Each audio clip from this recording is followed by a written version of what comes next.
কি গো মাল কি ধুমো দেয়া বাকি আছো নাকি? তুই কথাটা কইলে কি এখন দেখো গায়ে কাটা বুঝতে খেতে হলে নিজে হাতে করে বুটা ভেঙে নিতে আসলাম। ধুমো দিলে ধুমার গন্ধ কইতো না। মানে মাল এটা আমি নেবো। বাবু দাম কত কও দিনি? ওগো নেও, দামে বাঁধবে না নি।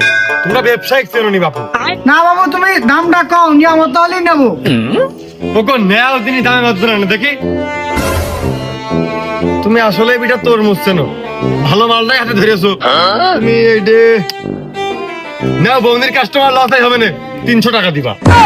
এত কষ্ট মেনে নেওয়া যায় না।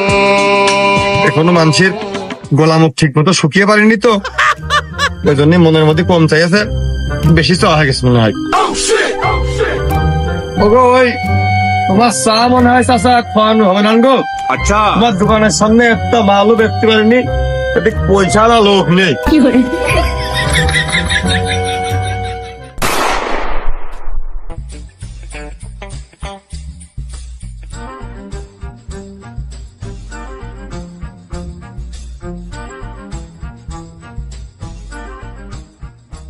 আহারে ঢকের মাল, ঢকের মাল, একের মাল, ওরে সোনা রে।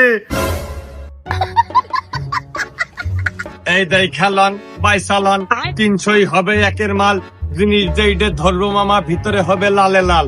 আহারে সোনা রে, আসেন আসেন এদিকে, একের মাল, একের মাল। আমি কিছু দেখিনি, আমি যাবো না ওদিকে, আমার পাগল বানাবে না।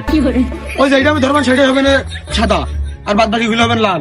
আমি খাই না, আমি যাবোই না, আমি কিছু দেখিনি। এই দেই খেলন বাইসালন, দামে সস্তা ভয় আত্মা মামা। মাল কিন্তু একের মামা, মাথায় নষ্ট। আপনি আসেন একটা বার কাইটা দি, একটা পিস দেখেন না, ওই বাড়িতে কিন্তু মামা পস্তাবেন। ওই পরে ফল ফল হাতে করে নিয়ে এমনি এমনি খাইয়ে বেড়াবে, আপনার ছেলে পেলে খাতে পারবেন না। আপনার তো কিনে নিয়ে রাতে মনে নেই। চলে আসেন দেখে নেন, সস্তা মাল, সস্তা।